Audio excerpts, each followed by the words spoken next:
దేవుని పరిశుద్ధ నామానికి మహిమ కలుగును గాక. యేసుక్రీస్తు నామములో మీ అందరికీ హృదయపూర్వకమైన వందనాలు తెలియజేస్తున్నాను. దేవుని బిడ్డలారా, మరి మరలా లాక్డౌన్ ఎక్స్టెన్షన్ చేయబడింది. అయినప్పటికీ దేవుని బిడ్డలారా, దేవుడు తన వాక్యం చేత మనల్ని పోషిస్తూ ఉన్నాడు. ఒక మాటలో చెప్పాలంటే ఇదొక అరణ్య ప్రయాణం. ఈ లాక్డౌన్ అనే అరణ్య ప్రయాణంలో దేవుడు ఆకాశపు మన్నాన్ని పంపించి మనల్ని పోషిస్తున్న విధానాన్ని బట్టి దేవునికి ఎంతగానో మరి వందనాలు తెలియజేస్తున్నాను. అలాగే మీరు కూడా ఆసక్తితో దేవుని యొక్క వాక్యాన్ని వింటూ ఉన్నారు. అనేక మంది దైవజనులు ఆత్మ భారంతో ప్రకటిస్తున్నటువంటి దేవుని యొక్క మాటలను ఆలకిస్తున్నారు. అందుని బట్టి కూడా మీకు వందనాలు తెలియజేస్తున్నాను. సమయాన్ని వ్యర్థం చేయక దేవుని బిడ్డలారా, యొక్క సమయాల్లో దైవజనులు వారికి దొరికిన సమయాన్ని బట్టి మన కోసం ఎంతగానో భారంగా ప్రయాసపడుతున్నారు. అనేకమైన వర్తమానాలు ఈ సోషల్ మీడియా ద్వారా మనకు అందిస్తున్నారు. ఆ మాటలు విని మన ఆత్మీయ జీవితాన్ని వృద్ధి చేసుకోవాల్సిందిగా ప్రేమతో మనం చేస్తున్నాం. చిన్న ప్రార్థన చేసుకుని దేవుని యొక్క వాక్యాన్ని మనం ధ్యానించుకుందాం. మా జీవం కలిగిన దేవా, జీవాధిపతి, మీకు కోట్ల కొలది వందనాలు, స్తుతులు, స్తోత్రం చెల్లిస్తున్నా రాజా. దేవా, ఎందు నిమిత్తమైతే ఈ యొక్క మరి వైరస్ వచ్చిందో మాకైతే తెలియదు. ఆయనను దేవా నన్ను స్తోత్రం, ఒకవేళ అది మీ ఉగ్రత అయితే మమ్మల్ని మేము సరి చేసుకోవడానికి, మేము ఈ సమయాన్ని ఉపయోగించుకోవడానికి కృప దయచేయండి దేవా. ఏది ఏమైనా మమ్మల్ని మేము సరి చేసుకోవడానికి, చక్కపరచుకోవడానికి, ఈ సమయాలను ఉపయోగించుకోవడానికి దేవా ప్రతి ఒక్కొక్కరికి దైవిక జ్ఞానం దయచేయండి. సమయంను సద్వినియోగం చేసుకుని అజ్ఞానంలో వలె కాక జ్ఞానంలో వలె నడుచుకుని అని వాక్యంలో రాయబడింది. కనుక ఈ సమయాన్ని మేము సద్వినియోగం చేసుకుని జ్ఞానంగా మారడానికి కృప దయచేయండి. ఈ దినమందు కూడా శ్రేష్టమైన మీ వర్తమానం ద్వారా మాతో మీరు మాట్లాడమని ప్రార్థిస్తున్నాం. మీ మాటలు తప్ప ఈ లోకంలో మమ్మల్ని బ్రతికించేవి, బాగు చేసే మరొకటి లేవు ప్రభువా. కనుకనే ఎల్లప్పుడూ మీ మాటలు మాకు అవసరమై ఉన్నవి. మీరు మాట్లాడితేనే మేము బ్రతుకుతాం, బాగుపడతాం. మీరు మాట్లాడకపోతే మా జీవితాలు చీకటమయమైపోతాయి ప్రభువా. కనుక మీరు మాట్లాడండి దేవా. మమ్మల్ని సరిచేయండి, మమ్మల్ని హెచ్చరించండి, మమ్మల్ని బలపరచండి, బాగు చేయండి. మీ గొప్ప నామానికి మేము తెచ్చుకోండి దేవా. నాన్న స్తోత్రం. సంఘ బిడ్డలందరినీ కృపలో జ్ఞాపకం చేసుకోండి. ఎవరు కూడా విశ్వాసంలో తొలగిపోక, విశ్వాసం నుండి దిగజారిపోక ఆత్మీయంగా బలపరచబడడానికి కృప దయచేయండి. పరిశుద్ధుడా, జీవం కలిగిన దేవా, సాయం చేసి మీ నామానికి మేము తెచ్చుకున్నాం. యేసుక్రీస్తు సర్వశక్తి కలిగిన నామంలో ప్రార్థించి అడిగి వేడుకొని పొందుకున్నాం తండ్రి. ఆమేన్, ఆమేన్. దైవ గ్రంథంలో నుంచి లూకా సువార్త 10వ అధ్యాయము 30వ వచనాన్ని చదువుకుందాం. లూకా సువార్త 10వ అధ్యాయము 30వ వచనాన్ని చదువుకుందాం. అందుకు యేసు ఇట్లనెను, ఒక మనుష్యుడు యెరూషలేము నుండి యెరికో పట్టణమునకు దిగి వెళ్ళుచు దొంగల చేతిలో చిక్కెను. వారు అతని బట్టలు తోచుకొని అతని కొట్టి కొరపరంతో విడిచిపోయిరి. క్రీస్తునందు ప్రియమైన దేవుని బిడ్డలారా, యేసయ్య ఒక ఉపమానం చెప్తూ ఈ మాట చెప్తున్నాడు. ఒక మనుషుడు యెరూషలేము నుండి యెరికో పట్టణమునకు దిగి వెళ్ళుచు దొంగల చేతిలో చిక్కాడు. వారు అతని బట్టలు దోచుకొని అతని కొట్టి కొరప్రాణంతో విడిచిపోయారని. యెరూషలేము అనగా దేవుని యొక్క సన్నిధి, యెరూషలేము అనగా దేవుని యొక్క మందిరం, యెరూషలేము అనగా దేవుని యొక్క సహవాసం. ఆ దేవుని యొక్క సహవాసాన్ని విడిచిపెట్టి ఒక వ్యక్తి ఏం చేస్తున్నాడంట, యెరికో పట్టణానికి దిగి వెళుతున్నాడంట. అనగా యెరూషలేము ఉన్నదేమో ఎత్తైన స్థలం, యెరికో ఏమో మరి లోతట్టు ప్రాంతం, లేకపోతే దిగువ ప్రాంతం. అందుకే అతను దిగి వెళుతూ ఉన్నాడు. ఒక ఉన్నతమైన స్థలంలో దేవుడు ఆ వ్యక్తిని ఉంచితే ఆ వ్యక్తి ఏం చేస్తున్నాడంటే మరి యెరికో వైపు తన మనసును పెట్టి యెరూషలేమును విడిచి యెరికోకు దిగి వెళుతూ ఉండడం మనం చూస్తా ఉన్నాం. క్రీస్తునందు ప్రియమైన దేవుని బిడ్డలారా, దైవ గ్రంథంలో మనం గమనించినట్లయితే 122వ కీర్తన 6వ వచనం, యెరూషలేము యొక్క క్షేమం కొరకు ప్రార్థన చేయుడి, యెరూషలేమా, నిన్ను ప్రేమించువారు వర్ధిల్లుదురు. నీ ప్రాకారములలో నెమ్మది కలుగునుగాక, నీ నగరులలో క్షేమముండునుగాక. క్రీస్తునందు ప్రేమ దేవుని బిడ్డలారా, ఇక్కడ గమనించినట్లయితే యెరూషలేమా, నిన్ను ప్రేమించేవారు వర్ధిల్లుదురు అని రాయబడింది. దేవుని సన్నిధిని ప్రేమించేవారు, దేవుని సహవాసాన్ని ప్రేమించేవారు దేవుని బిడ్డలారా ఎప్పుడు కూడా వర్ధిల్లుతూ ఉంటారు. గమనించినట్టయితే ఈ వ్యక్తి దేవుని యొక్క సన్నిధిని ప్రేమించక, దేవుని సహవాసాన్ని ప్రేమించక మరి యెరూషలేమును విడిచి యెరికోకు వెళ్ళడం మనం చూస్తున్నాం. ఈ దినాల్లో అనేక మంది దేవుని బిడ్డలు మరి యెరూషలేమును విడిచి దేవుని బిడ్డలారా యెరికోకు వెళ్ళడం ద్వారా ఆయా విధమైన కష్టములకు, ఆయా విధమైన నష్టములకు, ఆయా విధమైన వ్యాధులకు, ఆయా విధమైన బాధలకు, ఆయా విధమైనటువంటి అసమాధానాలకు గురవడం మనం చూస్తూ ఉన్నాం. నిజంగా యెరూషలేములో మరి క్షేమం ఉన్నదని రాయబడింది. కారణం యెరూషలేము యొక్క క్షేమం కోసం కోట్ల కొద్ది ప్రజలు ప్రార్థన చేస్తూ ఉంటారు. ప్రపంచంలో దేవుని యొక్క దృష్టి ఎల్లప్పుడూ యెరూషలేము మీద ఉంటుంది, అనగా దేవుని మందిరం మీద ఉంటుంది. ఈ దినాల్లో మనకు లాక్డౌన్ అయింది కాబట్టి మనం దేవుని మందిరాలకు వెళ్ళలేకపోతున్నాం. కానీ దేవుని బిడ్డలారా, మనం ఫిజికల్గా దేవుని మందిరానికి రావాలన్నది మాత్రమే కాదు, కానీ మనం ఎక్కడున్నా మన మనసు దేవుని మీద ఉండాలి. మన మనసు దేవునిని ఆనుకొని ఉండాలి. మన మనసు దేవుని బిడ్డలారా మరి దేవునిలో ఉండాలి. అప్పుడే మనము యెరూషలేమును ప్రేమిస్తున్నట్టు, అప్పుడే మనం యెరూషలేములో ఉన్నట్టు. కానీ ఇక్కడ వ్యక్తికి మరి మనసు యెరూషలేము మీద కాకుండా యెరికో మీద పడింది. అందుకే అతను యెరూషలేము నుంచి యెరికోకి దిగి వెళ్తున్నట్లుగా వాక్యంలో మనం చూస్తున్నాం. మన జీవితంలో కూడా ఈ యొక్క యెరూషలేము అనుభవం పోయిందంటే మన ఆత్మీయ జీవితంలో మనం కూడా పతనానికి దిగిపోతున్నామని అర్థం. మన జీవితం పతనమవుతుందని అర్థం. మన యొక్క ఆత్మీయ జీవితం దేవుని బిడ్డలారా మరి క్రిందకు దిగజారుతుందని అర్థం. మన ఆత్మీయ జీవితం నుంచి మనం పడిపోతున్నామని అర్థం. కనుక మన యొక్క మనసు దేవుని మందిరం మీద లేకపోతే దేవుని సన్నిధి మీద ఉండాలి. దానియేలు ఉన్నది బబులోనులో అయినా యెరూషలేము వైపు కిటికీలు తెరిచి దినమునకు ముమ్మారు ప్రార్థన చేసేవాడు అని వాక్యంలో రాయబడింది. అవును దేవుని బిడ్డలారా, ఉన్నదేమో బబులోనులో దాసత్వంలో, కానీ తన మనసు ఎక్కడుంది? యెరూషలేము మీద ఉంది. యెరూషలేము వైపు తన ఇంటి కిటికీలు తెరచి ప్రతిదినము 3 సార్లు ప్రార్థన చేసేవాడంట. దాన్ని బట్టి మనకు అర్థమవుతుంది ఏంటంటే దానియేలు యొక్క మనసు యెరూషలేము మీద ఉంది. అనగా మనిషి బబులోనులో ఉన్నాడు, కానీ మనసు యెరూషలేము మీద ఉంది. దేవుని బిడ్డలారా, మన జీవితాల్లో కూడా మన మనసు దేవుని సన్నిధి మీద ఉండాలి. దేవుని సన్నిధి కొరకు వాంఛగలిగిందై ఉండాలి. దేవుని యొక్క సన్నిధి మనకు దేవుని బిడ్డలారా క్షేమాన్ని ఇస్తుంది. అందుకని భక్తుడంటూ భక్తిహీనుల గుడారములో 1000 దినములు గడుపుట కంటే నా దేవుని మందిర ఆవరణములో 1 దినము గడుపుట శ్రేష్టం అంటాడు, మేలు అంటున్నాడు. అవును దేవుని బిడ్డలారా, ఈ లోకంలో మరి భక్తిహీనుల గుడారాల్లో మరి ఎన్ని దినములు గడిపినా అది మనకు ఆశీర్వాదం కాదు, అది మనకు క్షేమం కాదు. దేవుని మందిరములో లేకపోతే దేవుని యొక్క ప్రజెన్స్లో మనం జీవించడం అనేది మనకు చాలా గొప్ప ఆశీర్వాదం.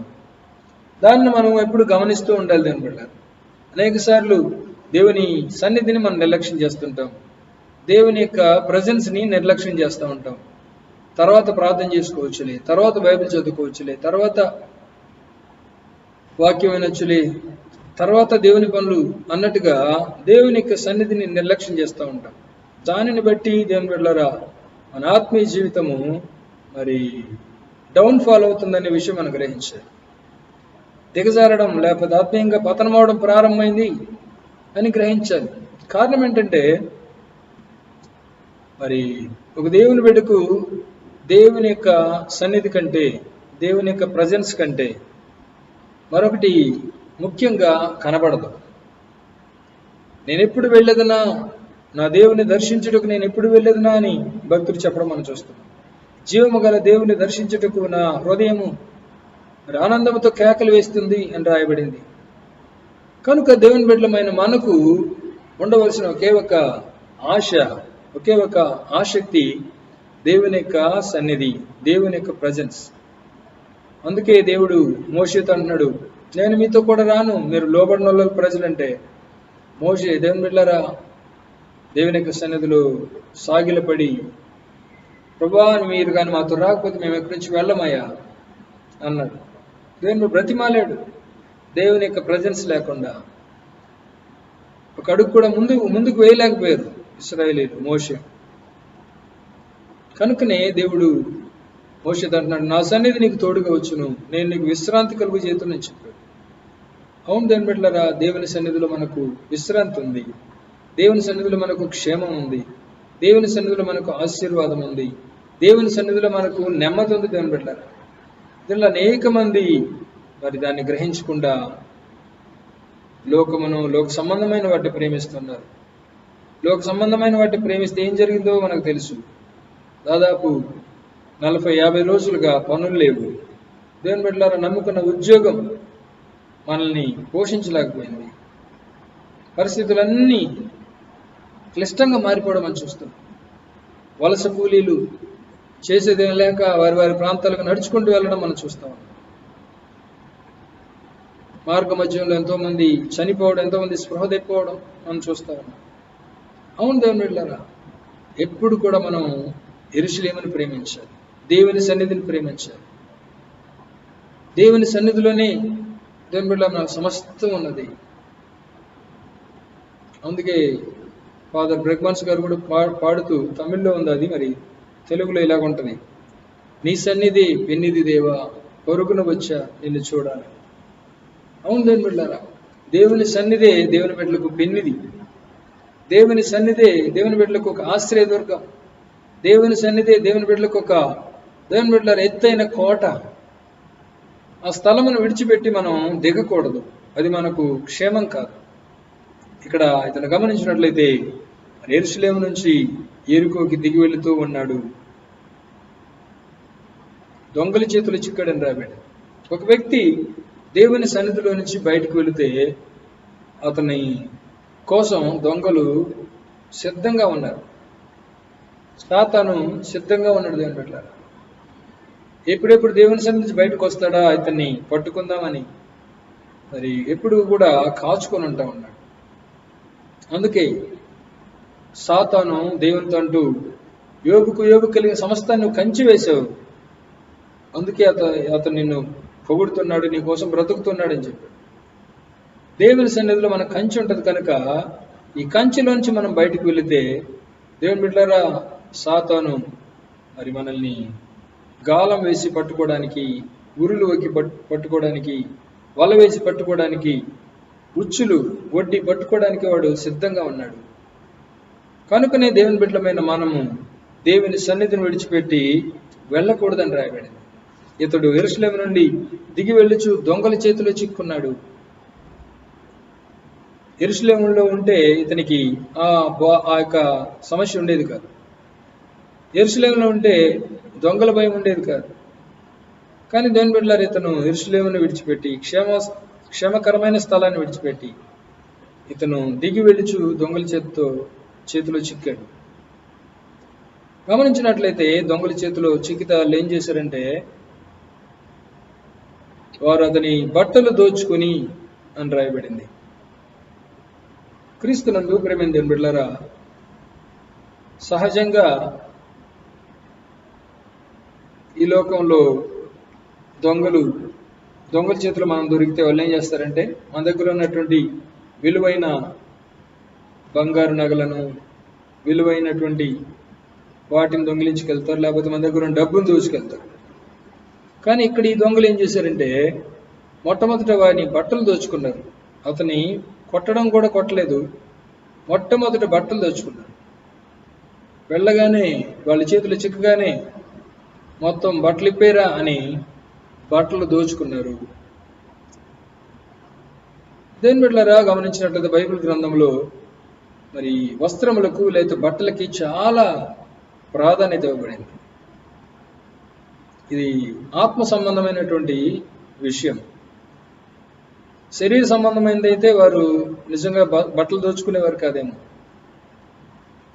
ఇది ఆత్మ సంబంధమైనవి కనుక సాతాను వాడి చేతిలో చిక్కిన వారిని వాడు చేసే మొట్టమొదటి పని ఏంటంటే బట్టలు దోచుకుంటాడు, వస్త్రాలు దోచుకుంటాడు. గమనించినట్లయితే బైబిల్ గ్రంథంలో అనేకమైన వస్త్రాలు ఉన్నాయి. నీతి వస్త్రములని, మహిమ వస్త్రములని, స్తుతి వస్త్రమని, రక్షణ వస్త్రమని అనేకమైన వస్త్రాలు ఉన్నాయి.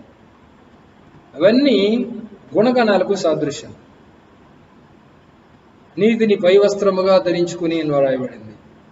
అంటే మనకు కంటికి కనబడదు కానీ ఆ జీవితాన్ని బట్టి లేకపోతే గుణగణాన్ని బట్టి మరి అలంకార రూపంలో చెప్పబడింది. ఒక వ్యక్తి నీతిగా జీవించాడంటే అతను నీతిని పైబట్టగా ధరించుకున్నాడని అర్థం. అందుకే పోతీఫరు భార్య యోసేపును బలవంతం చేస్తున్నప్పుడు అతడు పై వస్త్రాన్ని విడిచిపెట్టి పారిపోయాడని రాయబడింది. అంటే నీతిని విడిచిపెట్టాడని అర్థం కాదు, కానీ దేవుని బిడ్డలారా మరి నీతి కోసం జీవించాడు అని అర్థం. అది సాక్ష్యంగా అక్కడ వదిలిపెట్టి వెళ్ళాడు అని అర్థం. అంత మాత్రమే కాదు, మొట్టమొదట ఆదాము హవ్వలు పాపం చేసినప్పుడు కూడా వారు మహిమ వస్త్రాలు కోల్పోయారు. వారు దిగంబరులుగా ఉన్నట్టుగా కనుగొన్నారు. అవును దేవుని బిడ్డలారా, దుష్టుని చేతులు చిక్కితే, సాతాను చేతులు చిక్కితే వాడు మొట్టమొదట చేసే పని మన ఆత్మీయ వస్త్రాలని దొంగిలిస్తాడు, మన ఆత్మీయ వస్త్రాలను లాగేసుకుంటాడు. కనుకొనే దేవుని బిడ్డలమైన మనం ఎప్పుడు కూడా మరి దేవుని సన్నిధిని విడిచిపెట్టి వెళ్ళకూడదు. దేవుని బిడ్డలారా, వెళితే మన వస్త్రాలు పోతాయి అనే విషయం మనం గ్రహింపులోకి తెచ్చుకోవాలి. అక్కడ ఆదము వస్త్రాలు పోయాయి, హవ్వ వస్త్రాలు పోయాయి, మహిమ వస్త్రాలు కోల్పోయారు వాళ్ళు. ఇక్కడ ఇతని కూడా దొంగల చేతులు చిక్కగానే దేవుని బిడ్డలారా అతను ఏం చేశారంటే మరి వస్త్రాలు దోచుకున్నారు.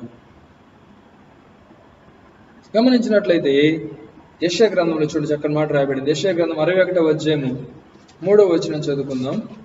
యెషయా గ్రంథం 61వ అధ్యాయము 3వ వచనాన్ని చదువుతున్నాం. సియోనులో దుఃఖించు వారికి ఉల్లాస వస్త్రములు ధరింపజేయుటకును, బూడిదకు ప్రతిగా పూదండను, దుఃఖమునకు ప్రతిగా ఆనంద తైలమును, భారభరితమైన ఆత్మకు ప్రతిగా స్తుతి వస్త్రమును వారికి ఇచ్చుటకు ఆయన నన్ను పంపి ఉన్నాడు. క్రీస్తునందు ప్రియమైన దేవుని బిడ్డలారా, ఇక్కడ గమనించినట్లయితే దుఃఖించే వారికి సియోనులో ఉల్లాస వస్త్రములు ధరింప చేయడానికి తండ్రి అని దేవుడు నన్ను పంపాడు అని దేవుని బిడ్డలారా ఇక్కడ యేసుక్రీస్తుని గురించిన ప్రవచనం మనం చదువుతున్నాం. ఈ లోకంలో మరి ఆయా విధమైనటువంటి దుర్వ్యసనాల చేత, ఆయా విధమైనటువంటి పాపముల చేత, ఆయా విధమైనటువంటి శాపముల చేత దుఃఖిస్తున్న వారికి దేవుని బిడ్డలారా ఉల్లాస వస్త్రములు ధరింపజేయడానికి యేసయ్య ఈ లోకానికి పంపబడ్డాడు. అందుకే ప్రయాసపడి భారం మోసుకుంటున్న సమస్తమైన వారులారా నా యొద్దకు రండి, నేను మీకు విశ్రాంతి కలుగు చేస్తానని చెప్పాడు. అవును దేవుని బిడ్డలారా, యేసయ్య దగ్గర తప్ప ఎక్కడ కూడా మనం సంతోషించడానికి, ఆనందించడానికి వీల్లేదు, లేకపోతే ఉండదు కూడా. దేవుని సన్నిధిలోనే మనకు ఆనందం, దేవుని సన్నిధిలో మనకు సంతోషం. ఆయన మన దుఃఖపు వస్త్రాలు తీసివేసి దేవుని బిడ్డలారా దుఃఖించే వారికి ఉల్లాస వస్త్రములు ధరింపజేస్తాడంట. నేటి దినాల్లో ప్రపంచంలో కోట్ల కొలది ప్రజలు ఆయా విధములైనటువంటి దుఃఖము చేత, ఆయా విధమైనటువంటి వేదన చేత, ఆయా విధమైనటువంటి బాధ చేత, ఆయా విధమైన భారముల చేత ఉంటుండగా యేసయ్య వారిని దర్శించి వారి యొక్క దుఃఖము లేకపోతే వారి దుఃఖ వస్త్రము తీసివేసి వారికి ఉల్లాస వస్త్రములు ఇవ్వడం మనం చూస్తాం. ఎంతో మంది దుఃఖిస్తున్న వారు యేసయ్య దగ్గరికి రాగా వారి దుఃఖాన్ని మార్చివేసి వారికి ఉల్లాస వస్త్రాలు ధరింపజేశాడు. పాపాత్మురాలైన ఒక స్త్రీ యేసయ్య దగ్గరకు వచ్చి ఆయన పాదముల మీద పడి కన్నీటితో ఆయన పాదాలు కడిగింది. తన పాపం వలన వచ్చేటటువంటి అవేదన, బాధ, దుఃఖము ఆమెను అనుదినము చిత్రవద చేస్తుంటుండగా, అనుదినము ఆమెను కృంగదీస్తుంటుండగా, ఆమె యొక్క సంతోషాన్నంతా పాడు చేస్తుండగా దేవుని బిడ్డలారా, తట్టుకోలేక యేసయ్య పాదాల దగ్గరికి వచ్చి కన్నీటితో యేసయ్య దగ్గర తన పాపములు ఒప్పుకున్నప్పుడు, విస్తారముగా యేసయ్యను ప్రేమించి ఆయన పాదాలు ముద్దు పెట్టుకున్నప్పుడు ఆమెకు విస్తారమైన పాపములు క్షమించబడ్డం మనం చూస్తాం.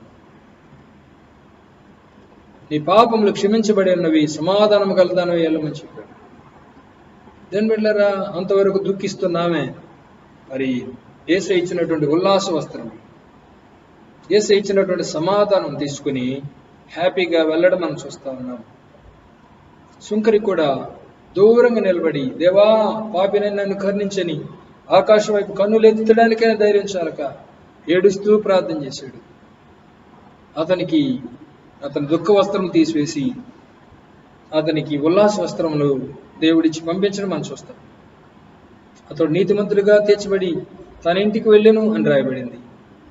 అవును, కృష్ణ ప్రేమ దేవుని బిడ్డలారా, మన జీవితాల్లో యేసయ్య లేకుండా, దేవుని సన్నిధి లేకుండా ఆనందించడం మనకు సాధ్యం కాదు.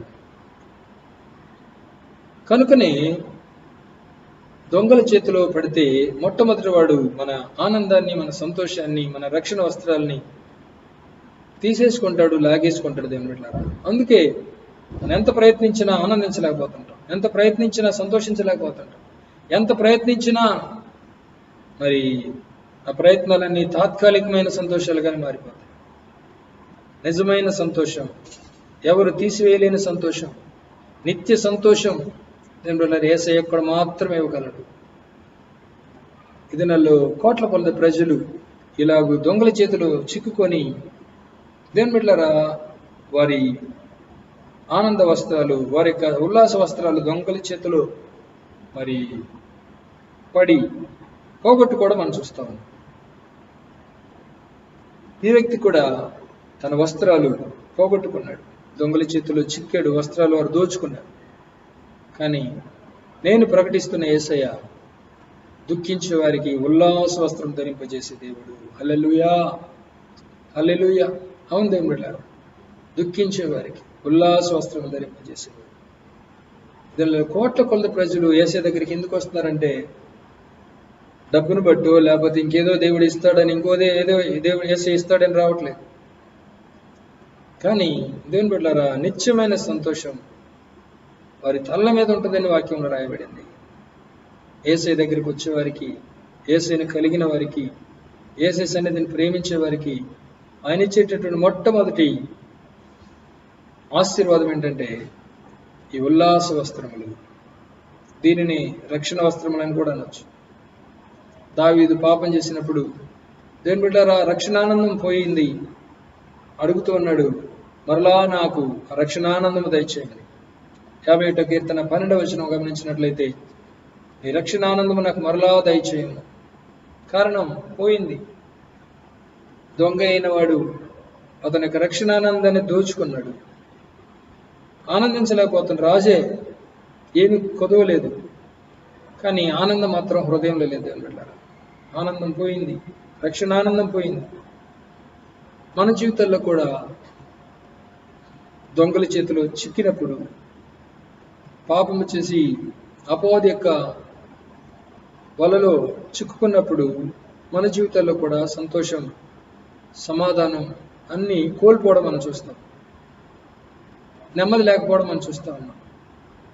ఇస్కరీతు యూద వెండి నాణ్యాలు తీసుకొని సంతోషపడాలనుకున్నాడు, కానీ దేవుని బిడ్డలారా ఆ వెండి నాణ్యాలు అతనికి సంతోషం ఇవ్వలేదు, వెళ్ళి ఉరి పెట్టుకొని చనిపోయాడు అని రాయబడింది.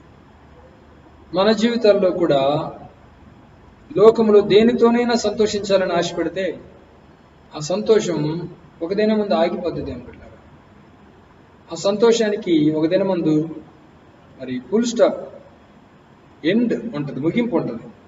కానీ యేసయ్య ఇచ్చే సంతోషం అయితే అది నిత్యరాజ్యం వరకు మనం నడిపిస్తుంది, నిత్యరాజ్యం తీసుకెళ్తుంది. దేవుని బిడ్డలారా అందుకే రక్షణ వస్త్రములని కూడా పేరు. పరలోకానికి వెళ్ళాలంటే రక్షణ వస్త్రం మనకు కావాలి. ఈ లోకంలో దొంగల చేతిలో చిక్కుకొని ఈ రక్షణ వస్త్రాలు, ఉల్లాస వస్త్రాలు పోగొట్టుకొని పరలోకానికి వెళ్తామంటే అది మన భ్రమ మాత్రమే. మత్తయి సువార్తలో మనం గమనిస్తాం కదా, రాజు విందు కూర్చున్న వారందరూ చూడడానికి వచ్చాడంట. ఒక వ్యక్తి పెళ్లి వస్త్రం లేకుండా కూర్చోవడం చూశాడు. స్నేహితుడా, నీ పెళ్లి వస్త్రం ఎక్కడా అని అడిగాడు. అతను మౌనంగా ఉన్నాడంట. వీని పట్టుకొని కాళ్ళు చేతులు కట్టేసి వెలుపుట చీకట్లోకి పడవేయమని చెప్పాడు. అక్కడ ఏడుపును పండ్లు కొరుకుటే ఉండనని రాయబడి. అవును దేవుని బిడ్డలారా, రక్షణ వస్త్రాలు లేకుండా, ఉల్లాస వస్త్రాలు లేకుండా, దేవునిలో ఆనందించకుండా, దేవుని కొరకు జీవించకుండా మనం నిత్యరాజ్యాన్ని స్వతంత్రించుకోవడం దేవుని బిడ్డలారా అది అసాధ్యం. కనుకనే మనం యెరూషలేము నుంచి దిగి వెళ్ళకూడదు. యెరూషలేము నుంచి దిగి వెళితే, ఆత్మీయతలో నుంచి దిగి వెళితే, ఆత్మానుసారమైన జీవితం నుంచి దిగి వెళితే దుష్టుడు దేవుని బిడ్డలారా మన వస్త్రములు దోచుకుంటాడు. వస్త్రం దోచుకుంటే ఏముంది? అవమానమే, దిగంబరులమవుతాం. అందుకే పాపము ప్రజలకు అవమానం తెచ్చును అని సామెతల గ్రంథం రాయబడింది. నీతి జనములు ఘనతకెక్కుటకు కారణమగునని రాయబడింది. వస్త్రం ఎప్పుడైతే దుష్టుడు దోచుకుంటాడో మనకు మిగిలేది అవమానమే, మనకు మిగిలేది చెడ్డ పేరే, మనకు మిగిలేది దేవుని బిడ్డలారా తలవంపులే. కనుక దేవుని బిడ్డలమైన మనం గ్రహించి మనం దొంగల చేతిలో చిక్కుకొనకుండా ఉన్నట్లుగా దేవుని సన్నిధిలో కాపుదలగా, భద్రతగా, క్షేమంగా జీవించాలన్నదే దేవుని యొక్క గొప్ప ఉద్దేశం. యేసయ్య ఎందుకు వచ్చాడంట? సియోనులో దుఃఖించే వారికి ఉల్లాస వస్త్రములు ధరింపు చేయుటకు. అవును దేవుని బిడ్డలారా, దినాల్లో కోట్ల కొలది ప్రజలు సమాధానం లేక, సంతోషం లేక, ఆయా విధమైన కుటుంబ సమస్యలు, ఆయా విధమైనటువంటి వ్యక్తిగత సమస్యలు, ఆయా విధమైనటువంటి రోగములు, ఆయా విధమైన ఆర్థిక ఇబ్బందులు, వీటన్నిటికి కారణం ఒకటే, పాపం. పాపం చేస్తూ ఒక వ్యక్తి నెమ్మదిగా సమాధానంగా ఉండడం అసాధ్యం దేవుని బిడ్డలారా. అందుకే ఆ వ్యక్తి దుఃఖపడుతూ ఉంటాడు. ఆ దుఃఖపడే వారికి మరి వారి దుఃఖాన్ని తీసివేసి ఉల్లాస వస్త్రం ఇవ్వడానికి యేసయ్య ఈ లోకానికి వచ్చాడు. హల్లెలూయా. దుఃఖించు వారికి ఉల్లాస వస్త్రములు ధరింపజేయును ప్రభు సన్నిధి. దుఃఖించు వారికి ఉల్లాస వస్త్రములు ధరింపజేయును ప్రభు సన్నిధి. నూతనమైన ఆశీర్వాదముతో అభిషేకించును ప్రేమనిధి. నూతనమైన ఆశీర్వాదముతో అభిషేకించును ప్రేమనిది. ప్రభు సన్నిధిలో ఆనందమే, ఉల్లాసమే అనుదినం. ప్రభు ప్రేమలు నిస్వార్థమే, వాత్సల్యమే నిరంతరం. హల్లెలూయా, హల్లెలూయా, హల్లెలూయా, ఆమేన్.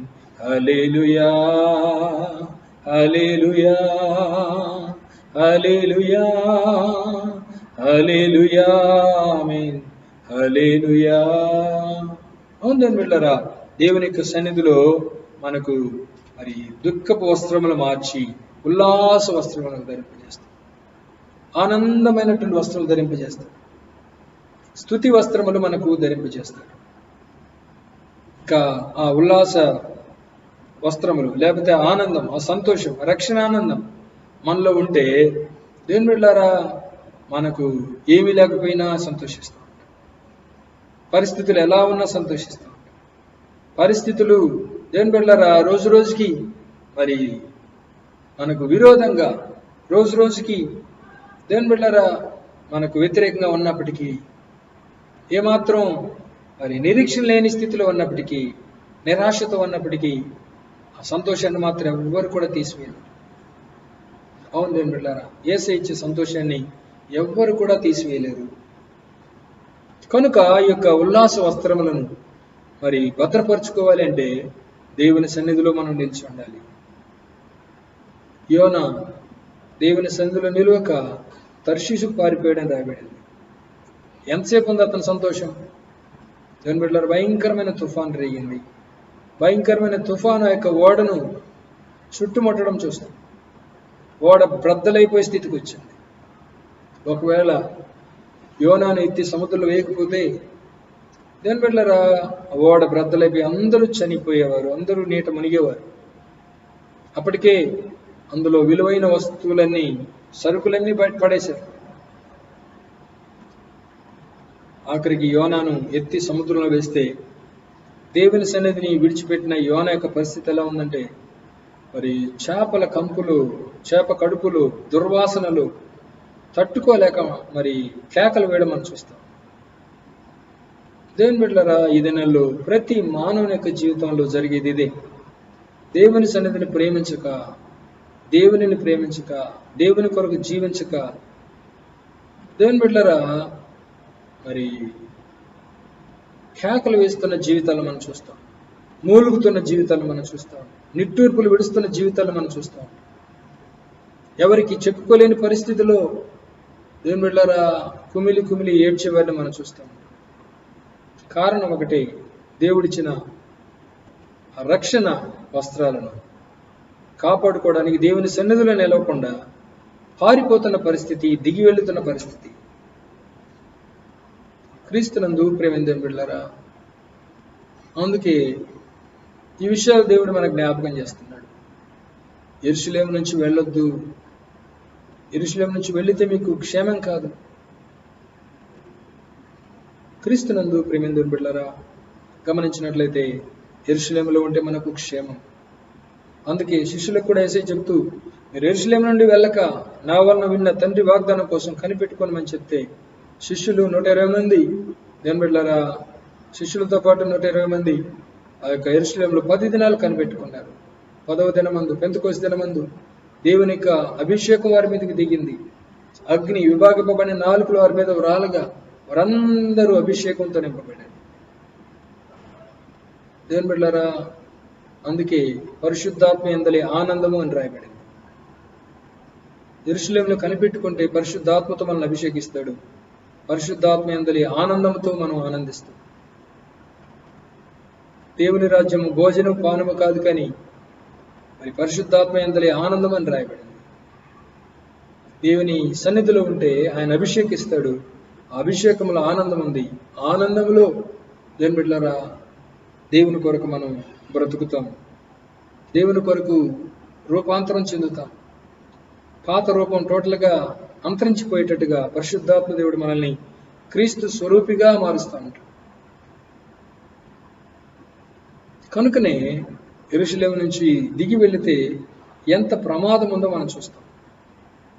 దేవుని బిడ్డలారా, గమనించినట్లయితే మరి 84వ కీర్తన 2వ వచనాన్ని గమనించినట్లయితే, మరి ఎప్పుడైతే ఈ యొక్క ఉల్లాస వస్త్రం లేకపోతే సంతోష వస్త్రం ఉంటుందో, మనం ఎప్పుడు కూడా దేవుని యొక్క సన్నిధిని ప్రేమిస్తాం. దేవుని యొక్క సన్నిధి కోసం దేవుని బిడ్డలారా ఆరాటపడతాం. 84వ కీర్తన 2వ వచనం, యెహోవా మందిర ఆవరణమును చూడవలనని నా ప్రాణం ఎంతో ఆశపడుచున్నది, అది సొమ్మసిల్లుచున్నది. జీవము గల దేవుని దర్శించుటకు నా హృదయమును నా శరీరమును ఆనందముతో కేకలు వేయుచున్నవి. ఈ ఉల్లాస వస్త్రములు, ఈ ఆనంద వస్త్రములు ఉన్న వ్యక్తి దేవుని బిడ్డలారా యెరికోకు వెళ్ళడు. ఇంకా దేవుని బిడ్డ యెరూషలేము కోసం, దేవుని సన్నిధి కోసం తన యొక్క అంతరంగం, తన యొక్క హృదయం, తన శరీరం ఆనందంతో కేకలు వేస్తుంది. కనుకనే దేవుని బిడ్డలారా, ఈ దినాల్లో ఒకవేళ దేవుని సన్నిధిని గురించిన ఆసక్తి మనలో లేకపోతే, దేవుని సన్నిధిని గురించిన ఆసక్తి మనలో తగ్గితే, మన యొక్క వస్త్రములు దుష్టుడు దోచుకున్నాడని అర్థం, దుష్టుడు దొంగిలించాడని అర్థం. అందుకే మనం ఆసక్తి లేని వారంగా కనబడుతున్నాం అని అర్థం. మరి రోమీయులకు రాసిన పత్రిక 12వ అధ్యాయం 11వ వచనాన్ని గమనించినట్లయితే, ఆసక్తిలో మాంద్యులు కాక ఆత్మయందు తీవ్రత గలవారై ప్రభుని సేవించుడని రాయబడింది.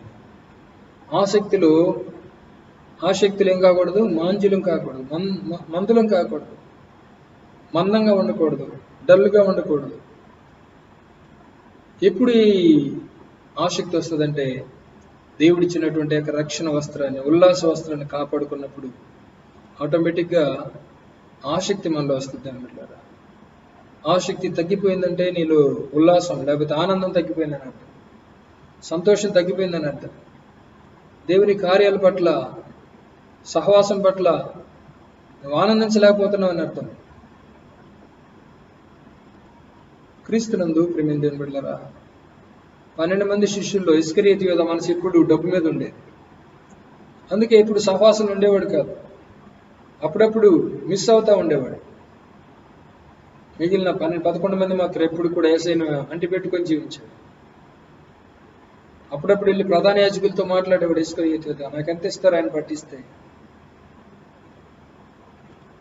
దేవుని బిడ్డలారా, గమనించినట్లయితే రక్షణ విషయంలో ఆనందం లేదు, కానీ డబ్బు సంపాదించే విషయంలో ఇస్కరియోతు యూదాకు ఆనందం. ఆ ఆనందం కాస్త దుఃఖంగా మారిపోయింది. కానీ మనం ఆరాధిస్తున్న దేవుడు మరి మన యొక్క దుఃఖమును తీసివేసి ఆనంద వస్త్రములు, ఉల్లాస వస్త్రం, స్తుతి వస్త్రం ధరింపజేస్తాడు. పరిస్థితులు ఎలా ఉన్నా ఆ పరిస్థితులు అలాగే ఉండవు మనకు, ఆ పరిస్థితులు అలాగే మనం కొనసాగం. దేవుని బిడ్డలారా, దేవుడు తప్పకుండా మరలా దర్శిస్తాడు. బెత్లెహేంలో ఉన్న వారికి కూడా కరువే, కానీ వారు ప్రభు కోసం ఎదురు చూస్తూ ప్రభు మీద ఆధారపడ్డారు. కొన్ని దినముల తర్వాత దేవుడు బెత్లెహేమును దర్శించాడు.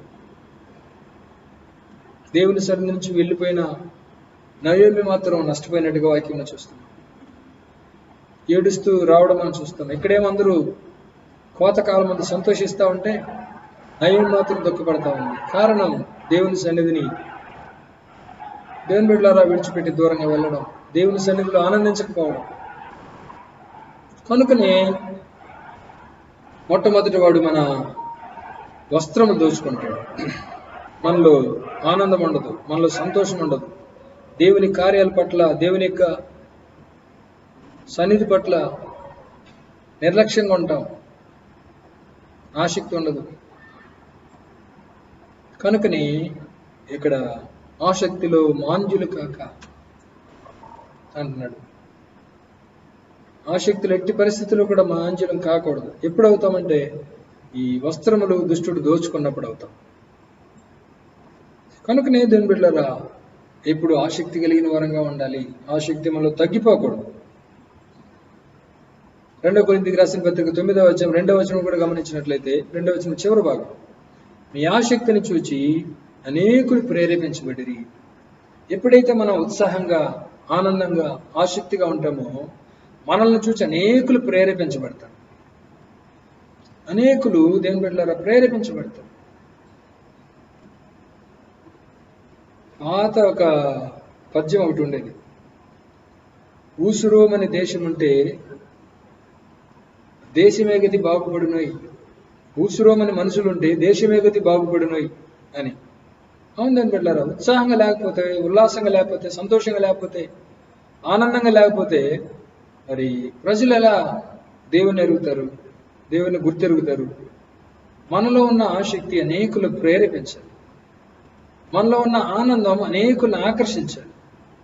తప్పకుండా ఈ లోకంలో ప్రజలు అడుగుతారు, మనం దుఃఖించినా ఎందుకు ఏడుస్తున్నావు అని అడుగుతారు, మనం సంతోషంగా ఉంటే ఎందుకు సంతోషంగా ఉన్నావు అని అడుగుతారు. ఒకవేళ మనం దుఃఖించకుండా ఏ పరిస్థితుల్లోనైనా సంతోషిస్తే తప్పకుండా ప్రజలు గుర్తెరిగి మీరు ఎందుకు ఇలా సంతోషంగా ఉన్నారంటే యేసయ్య ఇచ్చిన రక్షణ ఆనందం, యేసయ్య ఇచ్చిన ఈ ఉల్లాస వస్త్రంలో పెట్టి మేము సంతోషిస్తున్నామని మనం ధైర్యంగా వారికి సువార్త చెప్పగలం. దేవుని తద్వారా వారు రక్షించబడడానికి అవకాశం ఉంటుంది. పౌలు శీలను అనేకమైన దెబ్బలు కొట్టి, బొండలు, కాళ్ళకు చేతులకు బొండలు బిగించి చెరసాల్లో వేస్తే రక్తము కారుతున్నటువంటి పరిస్థితుల్లో కూడా దేవుని స్తుతించడం మొదలుపెట్టారు. దేవుని బిడ్డలారా, గమనించినట్లయితే ఖైదీలందరూ కూడా వింటూ ఉన్నారు. మధ్యరాత్రిలో అకస్మాత్తుగా భూకంపం కలిగింది, చెరసాల పునాదులు వణికాయి, అందరి బంధకాలు ఊడిపోయాయి, తలుపులు తెరవబడ్డాయి. దేవుని మహా గొప్ప శక్తి అక్కడ క్రియ చేయడం జరిగింది. క్రీస్తునందు ప్రేమైన దేవుని బిడ్డలారా, అది దేవుని కార్యం కనుక ఖైదీలు ఎవ్వరు కూడా పారిపోలేదు, అందరూ అక్కడే ఉన్నారు.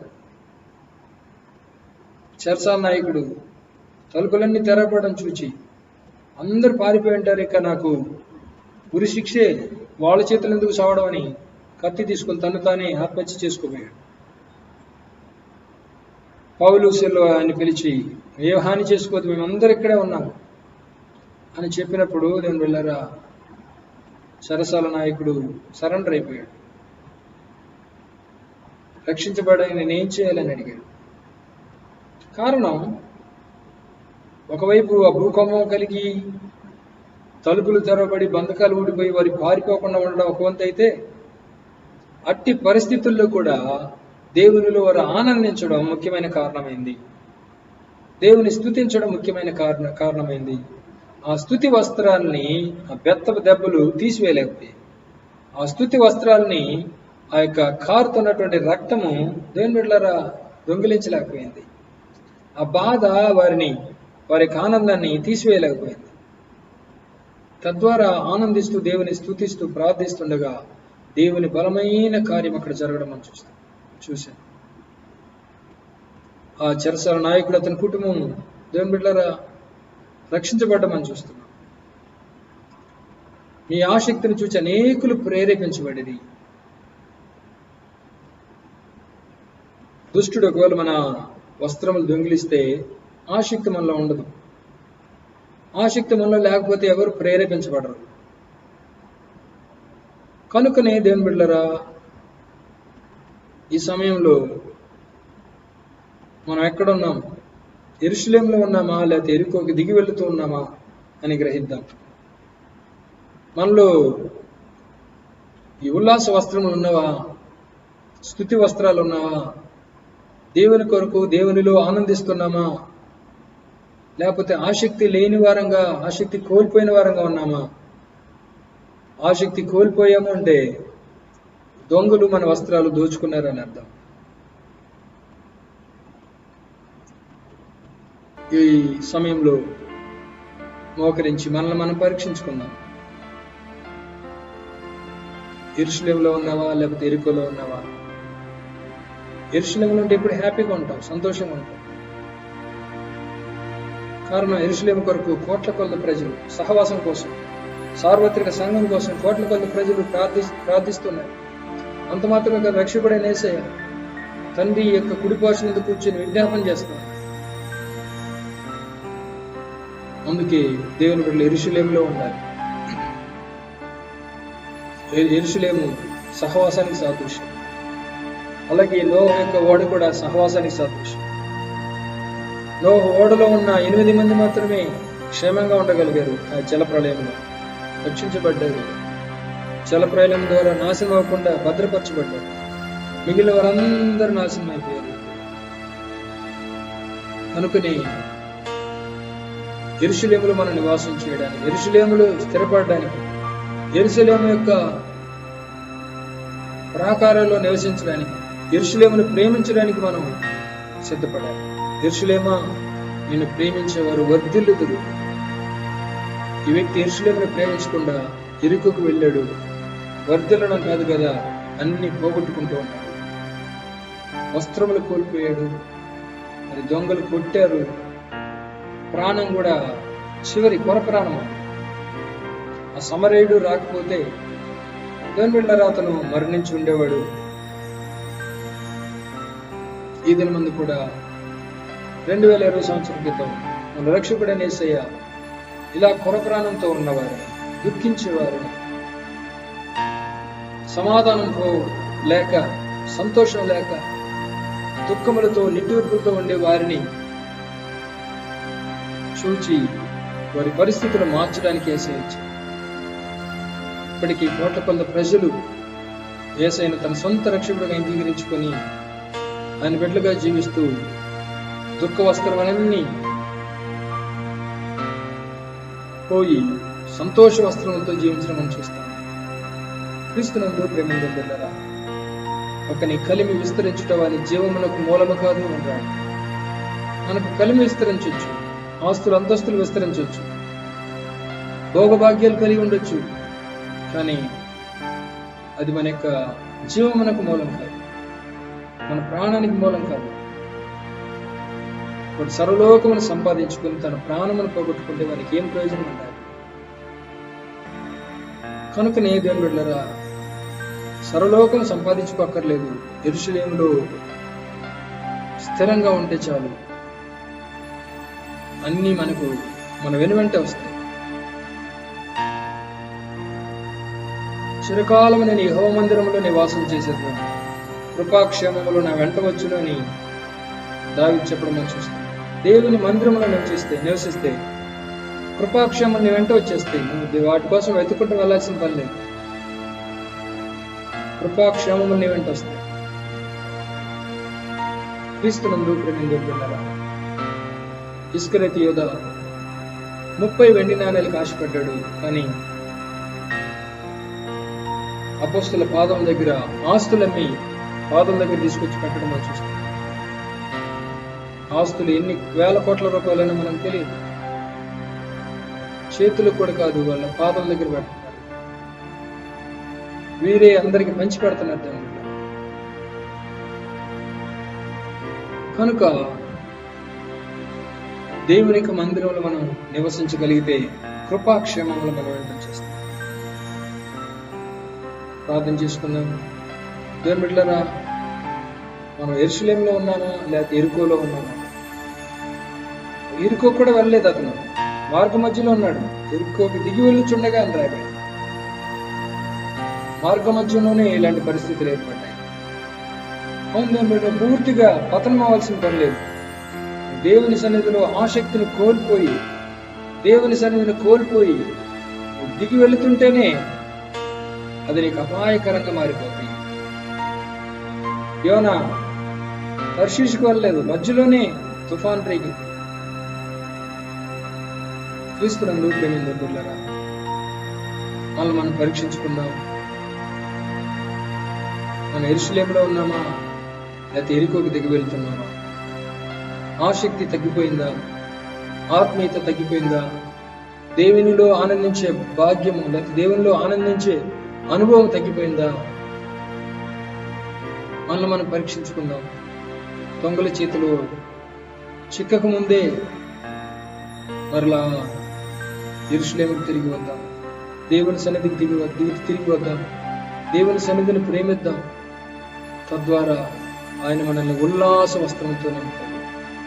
దేవుని బిడ్డలారా, ఆయన మనకు మహిమ వస్త్రాలు ఇస్తాడు. ఆయన మనకు స్తుతి వస్త్రాలు ఇస్తాడు. ఆయన మనకు రక్షణ వస్త్రాలు ఇస్తాడు. ఆయన మనకు పెళ్లి వస్త్రం ఇస్తాడు. ఈ శ్రేష్టమైన గుణగణములతో ఏ క్షణమందు కడబోరములో అయినా పెళ్లి కుమార్ని ఎదుర్కొనే బిడ్డలంగా మనం సిద్ధపడతాం. అట్టి కృప దేవుడు మనకు అనుగ్రహించును గాక. ప్రార్థన చేసుకుందాం. మా జీవము కలిగిన దేవా, జీవాధిపతి మీకు వందనాలయ్యా. శ్రేష్టమైనటువంటి మాటలు నా స్తోత్రం మాతో మాట్లాడారు. అవును ప్రభా, ఈ లోకంలో మేము జీవిస్తుండగా ఎప్పుడు కూడా దుష్టుడు మమ్మల్ని యెరూషలేము నుంచి దిగి వెళ్ళేటట్టుగా ఆయా విధమైన ఆకర్షణలు, ఆయా విధమైనటువంటి ప్రేరేపణలు కలుగు చేస్తూ ఉంటాడు. ఈ విషయం మేము దేవాన్ని జాగ్రత్తగా గమనించిన వారమై, మెలకువగలిగిన వారమై యెరూషలేములోనే స్థిరపడడానికి కృప దయచు. యెరూషలేమా, నిన్ను ప్రేమించేవారు వర్ధిల్లుదురు అని రాయబడి, నీ ప్రాకారములలో నెమ్మది కలుగును గాక అని రాయబడింది. అవునయ్యా, లోకంలో ఎక్కడికి వెళ్ళినా నెమ్మది లేదు, సమాధానం లేదు, సంతోషం లేదు. కనుకని నీ సన్నిధి మాకు వెన్నిది కనుక నీ సన్నిధిలోనే నిలబడడానికి, స్థిరపడడానికి కృప దయచేయమని ప్రార్థిస్తున్నాం. పరిశుద్ధపరచండి, పవిత్రపరచండి. దేవా, మమ్మల్ని కీడు నుండి తప్పించమని ప్రార్థిస్తున్నాం. మహిమ గల దేవా, వందనాలయ్యా. ఎంతో మంది ప్రభువా ఈ యొక్క యెరూషలేము నుంచి దిగి వెళ్ళి దొంగల చేత కొట్టబడి దేవా ప్రాణాలు కోల్పోయిన వారిని చూస్తున్నాం. కృపావరాలు కోల్పోయిన వారిని మేము చూస్తున్నాం. ఆసక్తిని కోల్పోయిన వారిని మేము చూస్తున్నాం. ఆశీర్వాదాలు కోల్పోయిన వారిని మేము చూస్తున్నాం. దేవా, తమకిచ్చిన జ్యేష్ఠత్వాన్ని పోగొట్టుకున్న వారిని మేము చూస్తున్నాం. ఈ దినాల్లో దేవా, నన్ను మీ సన్నిధిలో నిలబడి, మీ సన్నిధిలో వేచి ఉండి దేవా, నన్ను యొక్క ఆసక్తిని పొందుకోవడానికి, మీరిచ్చే సంతోష వస్త్రాలను పొందుకోవడానికి కృప దయచి పరిశుద్ధుడా సాయించేది ప్రభా. వందనాలు. మీరిచ్చే ఈ ఉల్లాస వస్త్రములు, ఈ స్తుతి వస్త్రములు దేవా, పరిస్థితులు ఎలా ఉన్నా వాటి చేత మేము ఏ విధంగానూ మేము నాశనం చేయబడం ప్రభా. ఈ స్తుతి వస్త్రాలను పొందుకున్న వారిని ఎల్లప్పుడూ స్తుతిస్తూ ఉంటాం. యోబు యొక్క ఉల్లాస వస్త్రాలను దొంగిలించడానికి దుష్టుడు ఎంతగా ప్రయత్నించినప్పటికీ యెహోవా ఇచ్చును, యెహోవా తీసుకొనును, యెహోవా నామమునకే స్తుతి కలుగును గాకని యోబు స్తుతించాడు ప్రభా. అట్టి స్తుతి వస్త్రములు కలిగిన వరంగా మేము జీవించడానికి కృప దయచేయండి. సనుగులు సంశయములు మాని దేవా మీ కొరకు సాక్షులుగా జీవించడానికి కృప దయచేయండి. ఇశ్రాయేలీయులు సనిగి సంహారకుని చేత నశించారని రాయబడి, అయ్యా ఉల్లాస వస్త్రములు పోతే మేము సనుగుతాం కనుక సనుగులు సంశయములు వాళ్ళు లేకుండా ఉండడానికి కృప దయచేయండి. అన్ని పరిస్థితుల్లో మిమ్మల్ని స్తుతించడానికి కృప దయచేయండి. సంతృప్తి కలిగి జీవించడానికి కృప దయచేయండి. సాక్షులుగా బ్రతుకుటకు కృప దయచేయండి. మా ఆసక్తిని చూసి అనేకులు ప్రేరేపించబడగలుగునట్లుగా వాళ్ళు ఆసక్తిని పుట్టించమని ప్రార్థిస్తూ సాక్షులుగా నిలబెట్టండి ప్రభా. దేవా, నేను మెరుగు కలిగి జీవించడానికి కృప దయచేయండి. ఆయా రీతులుగా దుష్టుడు వాడు ప్రయత్నిస్తూనే ఉంటాడు కనుక మేము మెరుగు కలిగిన వారంగా ఉండడానికి కృప దయచేయండి. సాక్షులుగా బ్రతకడానికి కృప దయచేయండి. నిత్యరాజ్యానికి సిద్ధపడడానికి కృప దయచేయండి. పెళ్లి వస్త్రము ధరించుకున్న వారమై దేవా పెళ్లి విందుకి నాన్న మేము సిద్ధపడ్డ కృప దయచేయండి. వాక్యమైన ప్రతి బిడ్డల్లో క్రియ జరిగించండి. మీ గొప్ప నామానికి మేము తెచ్చుకోవాలి. యేసుక్రీస్తు సర్వాధికారం కలిగిన నామం అడిగి వేడుకొని పొందుకొని నామ తండ్రి. ఆమేన్, ఆమేన్, ఆమేన్. మీ అందరికి యేసుక్రీస్తు నామములో వందనాలు తెలియజేస్తాను. కొనసాగించి ప్రార్థించండి. దేవుని బిడ్డలారా యొక్క యూట్యూబ్ ఛానల్ సబ్స్క్రైబ్ చేయండి. దేవుడు అనేకమైన వర్తమానాలు మనతో మాట్లాడుతుంటుండగా ఆ మాటలు మనల్ని జీవింపచేసేవి కనుక మరి మీ స్నేహితులకు, ఇరుగు పొరుగు వారికి పరిచయం చేయండి. వాక్యం దొరకని దినాలు ఒక దినం ముందు వస్తాయి. ఈ దినాల్లో సమృద్ధిగా మనకు దొరుకుతుండగా అనేకులు వినున్నట్లుగా దేవుని బిడ్డలారా మనం అనేకులకు సహకరిద్దాం, సహాయపడదాం. తద్వారా జీవము కలిగిన మాటలు మనల్ని జీవింపజేస్తాయి, నిత్యరాజ్యానికి సిద్ధపరుస్తాయి. ప్రభు మీకు తోడయండి, నడిపించును గాక. ఆమేన్.